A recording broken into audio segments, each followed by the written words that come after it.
Is it your first time to live and work in the United States? And if you're wondering how others manage their money during their first 2 years in the United States, then this video is for you. Hello everyone, welcome back. And for those who are new here, welcome to Share Tank.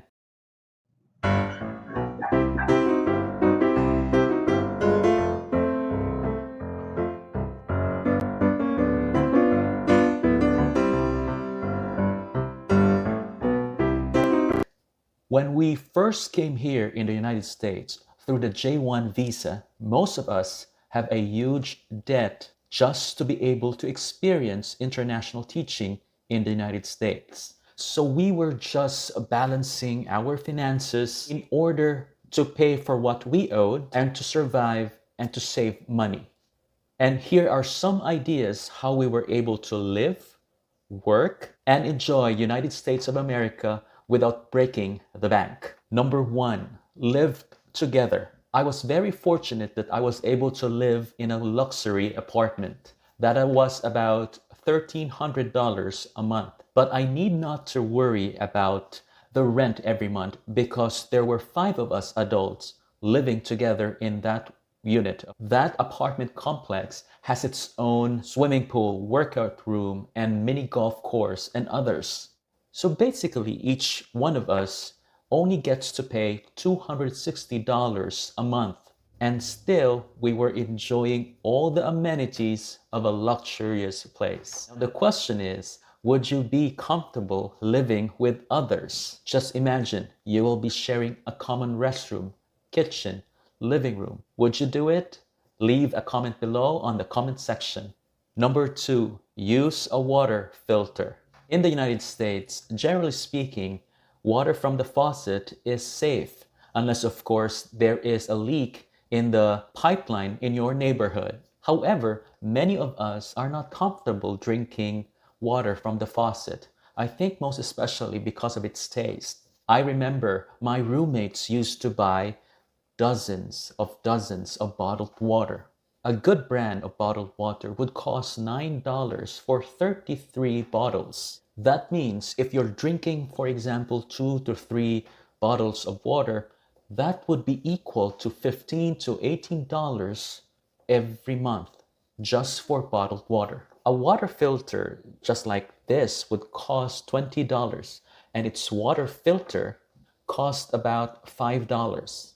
On the average, each filter would last 2 months. In my case, since I'm using it alone, this water filter system could last almost 4 months. When you compare how much you spend on bottled waters and with the use of a water filter system, each year you will be spending about $60 when you are buying bottled water. On the other hand, if you're using water filter system, you will spend $35 on your first year and about $20 forward. That means then, when you're using a water filter system, you're actually saving around $40 a year. Number 3, share a ride or do a carpool. When I was teaching, I remember that a 5-minute Uber ride would cost me around $5. That's just one way. So every day, every time I go to work and back to my apartment, that would cost me $10 a day, which means $200 a month and $2,000 a year. And that is not economical. So a very good friend of mine offered us a ride every day from our apartment to work and vice versa. It was supposedly free, but of course, being Filipinos, we think that we should at least somehow give a little amount.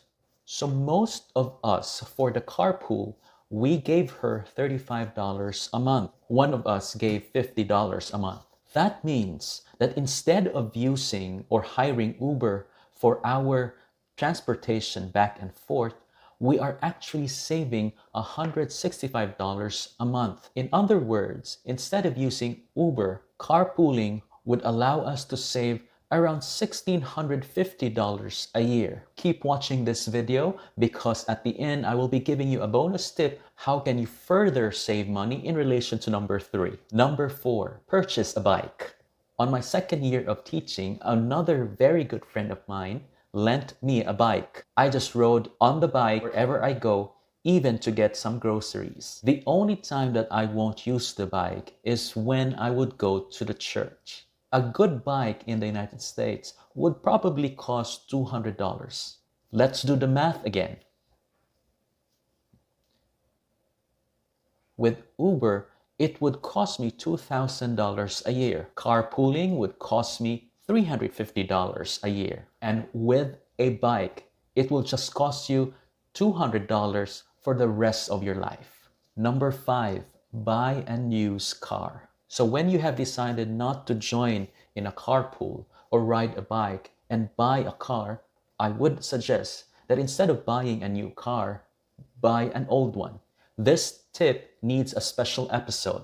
In that episode, I will be inviting someone, a special guest, who can further explain to us why it would be wise buying a used car instead of a new one. And for you not to miss it, please subscribe to the channel and ring the bell. Number 6, turn your air conditioning unit when no one is at home.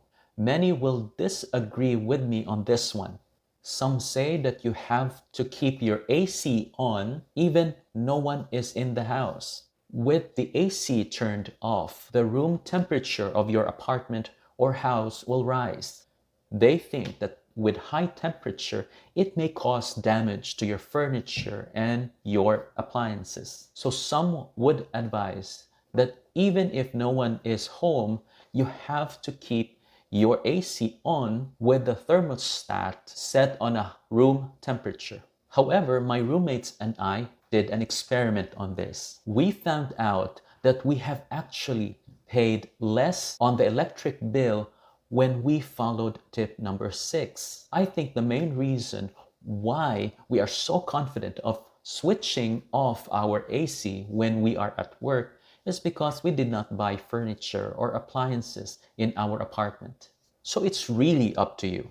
As far as saving money, turning off your AC when no one is in the house or in your apartment is a better choice.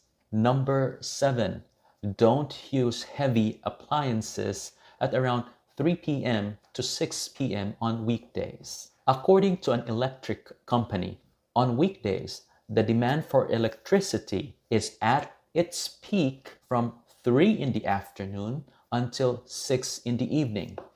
If you recall your Economics 101, with high demand and limited supply, the price goes high. So after work, we delay any activity that requires heavy appliances.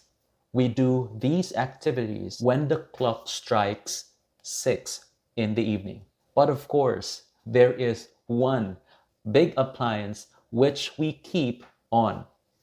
Can you guess what it is? Tell us your best guess on the comment section below. Tip number 8, try to avoid buying appliances when your only reason of buying them is for leisure. This tip for me is the most interesting one because by doing this tip, this can lead you to another means of saving more money. Here's why. Most of us buy, for example, flat screen TV set for leisure, right? If you use a flat screen TV for 5 hours every day, this would add $110 on your electric bill every year. However, we may be using the flat screen TV set more than 10 hours on a weekend. And of course, when other members of the family don't like the show on TV, each of them may just grab other electronic devices, such as their smartphones, tablets, and their personal computers to do their individual viewing of their favorite shows. So the $110 a year estimate would probably be higher if you have a flat screen TV. And of course, if you have a flat screen TV, you may be tempted really to buy a surround sound system to create a theater feel in your maybe living room. And those huge surround sound system is another electric vampire. And your problem does not end there. And when you have all these flat screen TV set and the surround sound system, You might as well invite your friends and neighbors to your place to have a party and let them feel how it feels to have a surround sound system. How does a flat screen TV would make your viewing experience way better? So the list goes on, and this will add up to your electric bill. So if I were you, just be careful on what kind of appliances you would be buying. Tip number 9, buy from an outlet store. Many of us may have eyes for luxury brands like Coach, Calvin Klein, Tommy Hilfiger. You can actually get them for a cheaper price at outlet stores. My favorite one was Tanger Outlet. Actually, I don't know how to pronounce it. Tanger. We Filipinos, when every time there's an NG, we pronounce it as Tanger.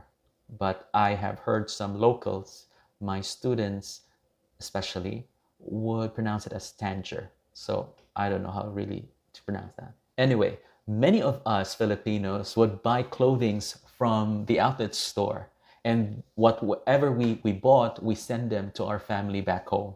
And if times are tough and money is scarce, why not visit to your nearest Goodwill store? They sell pre-loved merchandise which were donated by kind individuals. In my home country, we call it ukay-ukay. Tip number 10, buy off-season products.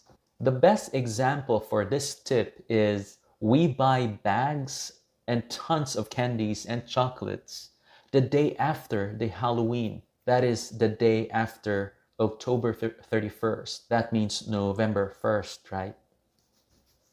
My suggestion is you have to go to the store as early as possible. If you go there at least an hour after the opening of the store, the trays of candies and chocolates would be wiped out as soon as you get there. See this bag? You can get as huge as this. So buy off-season products. For example, buy a sunscreen during winter. Buy jackets during summer. I think you got the idea. So what do you think about these ideas? Again, leave a comment on the comment section below. And if you have other ideas how to save more money, write us a message. And to our bonus tip. I hope you remember that our number 3 tip was to buy a used car. Some had other good idea. I had some friends who bought a used car and did carpooling. They shared a ride with 4 to 6 other people.